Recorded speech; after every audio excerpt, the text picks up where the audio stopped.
Mongabay Reports is a series that shares evergreen articles from mongabay.com, read by myself, Mike DiGirolamo. This episode's feature article is Can Celebrities and Social Media Influencers Really Rewrite Extinction? By James Fair on the 9th of May, 2022. On February 3rd, a new conservation fundraising group called Rewriting Extinction put out a tweet with a video featuring environmental campaigners, as well as celebrities not known for their expertise in wildlife conservation. The short promo featured the renowned primatologist Jane Goodall, the British natural history presenter Chris Packham, and the Kenyan climate activist Elizabeth Wathuti, along with the model Cara Delevingne, and actor and comedian David Schneider, among others. The tweet accompanying the video claimed that 300 people and 7 charities have come together and saved 625 species since June 2021, thanks to the sale of a comic book titled The Most Important Comic Book on Earth, Stories to Save the World, written by celebrity supporters with artwork provided by experienced illustrators. The reaction on social media was instant and dismissive. "Can you please post to the list of 625 species?" asked Jonathan Colby, a former law enforcement officer with the U.S. Fish and Wildlife Service and an expert in the international wildlife trade. "From my experience, simply buying land is not enough to truly protect wildlife and people forever, and I'd like to learn more about how you've accomplished this in less than 1 year." Others responded with greater sarcasm or simple disbelief. "Soon the biodiversity crisis will be over because of you," said one. "Name them," said another. Started by website designer and businessman Paul Goodenow in 2021, Rewriting Extinction's aim has been to raise awareness about the biodiversity crisis among people to whom traditional conservation groups don't appeal. One crucial aspect of this was to gain the backing of celebrities such as Brooklyn Beckham, Ricky Gervais, and Yoko Ono, who would use social media to promote the campaign to their followers.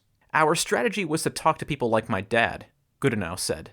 People who, if you said to them, "Give us £5 or $6.30 USD, and we'll fund some scientific research," that's not tangible enough for them. They won't give that money. Instead, Goodenow wanted to be able to tell anyone who donated or purchased the book exactly what their funds would buy. "We picked projects who can say, we've got these species on this land, and this land is at immediate risk of mining or logging or being purchased by a company. And if that land goes, that's the last refuge for those species," he said. An estimated $180,000 has been raised for projects in Guatemala, Ecuador, Vietnam, and the UK, with an additional $50,000 so far going to Greenpeace's campaign to achieve proper protection for 30% of international waters by 2030. Criticism over the group's claims, however, has not only come from Twitter. Some experts point out that Rewriting Extinction can't actually prove that it has saved species from extinction, and that celebrity supporters are confusing the message by talking about issues such as animal welfare, not wildlife conservation. Amy Dickman, professor of wildlife conservation at the University of Oxford and joint CEO of Lion Landscapes, said she had raised concerns about the messaging many months ago, but there was no hint that anyone from the campaign is listening. The campaign, she said, could ultimately do more harm than good. In an interview with Mongabay, Dickman said the problem was that Rewriting Extinction had both oversimplified the challenges of wildlife conservation and overclaimed what it had achieved. She said this misled the wider public into what was needed to be done to save species and ecosystems. "I think we should be realistic about the real costs of conservation, and if people are surprised by that, then we need to change our thinking around biodiversity loss," she said. "I know that groups such as Rewriting Extinction want to engage everyone and make them feel that their $5 makes a difference, and it will be if enough people are doing it, but ultimately, the idea that you can raise $10,000 and say this target has been delivered forever is so frustrating." Dickman pointed out that earlier this year, conservation groups launched a campaign highlighting the need for the world's wealthy countries to provide at least $60 billion every year to the poorest to combat biodiversity loss. Lion Landscapes alone, she said, had an annual budget of $1 million.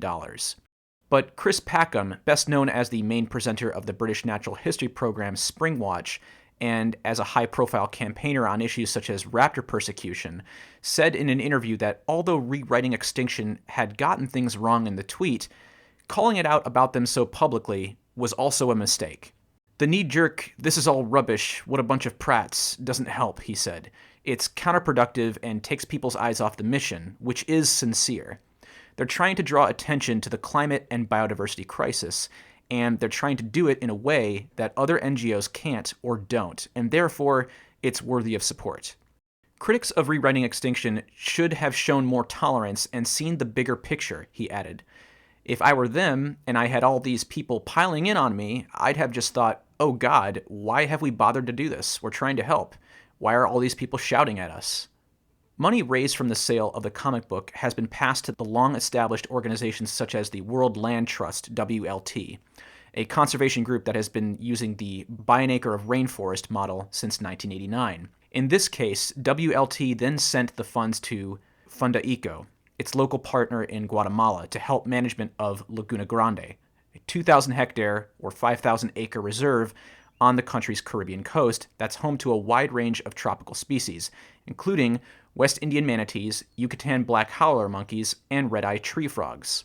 Dan Bradbury, WLT's director of brand and communication, said Rewriting Extinction had donated $131,000 out of the $1.84 million raised for Laguna Grande, or about 7%. We could really tangibly tell Rewriting Extinction, your funds could do this, Bradbury said. We were really clear with them. This could benefit this species and this area, but we also said, if you've raised 1,000 pounds, or 1,260 USD, you can't say you saved a jaguar, because you haven't. Bradbury added that even more important than the fundraising was that Rewriting Extinction had put the name of the World Land Trust in front of new people due to the different audiences its celebrity backers can reach. Dickman agreed that conservationists must appeal to a broader church, and said it was wonderful that Rewriting Extinction was trying to do that, but she pointed out that with a bigger platform comes bigger responsibility. One of the issues that can arise when involving celebrities is that they have their own agendas, which may be different to those of the campaigns they front. For example, one high-profile supporter of Rewriting Extinction is the British comedian and actor Ricky Gervais, who largely campaigns on the issue of animal rights rather than wildlife conservation. For the comic book, Gervais chose to highlight bullfighting, but as Dickman points out, animal welfare is distinct from wildlife conservation. It's like saying any doctor does the same job, she said. It's like going to an ophthalmologist and asking them for help to reconstruct your fractured femur. Conflation of these two issues is a broader problem beyond the Rewriting Extinction campaign, she said, and something that the media frequently gets wrong. They take an animal welfare organization and write, "conservationists say." They're not conservationists, though. They're an animal rights group. Dave Golson, a professor of ecology at the University of Sussex, who has written a number of popular science books about insects and wildlife gardening, said Rewriting Extinction's novel approach was to be welcomed, despite the mistakes it made. There are those of us who really care about the environment and biodiversity collapse, and yet it seems that most people really don't give a stuff, Golson said. Any effort to make a dent in that indifference seems worthwhile to me. It would be nice if they tried to be more careful in what they say, but I suppose they are trying to keep the positivity going and get more people to buy into it. Dickman said you don't have to simplify or sugarcoat stories to raise money or gain support. She pointed to groups like Save the Rhino International, which isn't afraid of tackling thorny issues in public, such as the debate over trophy hunting. For his part, Paul Goodenow said he hopes to carry on raising awareness and cash for conservation through Rewriting Extinction and to engage those people who don't know what wildlife trafficking or bycatch are. He said he doesn't know exactly what he'll do next, but that it's likely to be something online rather than another book. I think of it like exercise, he said. Imagine you've got different people coming into the gym. Those who understand how things work, and you're complete newbies. They're looking around at everything, and they're terrified because everyone else knows more than them, and so they walk out again. My role is to get those people to stay. This has been a special Mongabay audio report, original article by James Fair. I am your reader, Mike DiGirolamo. Special projects like this are made possible by our Patreon supporters, so please consider becoming a monthly sponsor via our Patreon page at patreon.com/Mongabay. As little as $1 per month will help us offset the production costs and hosting fees to help us make more content like this.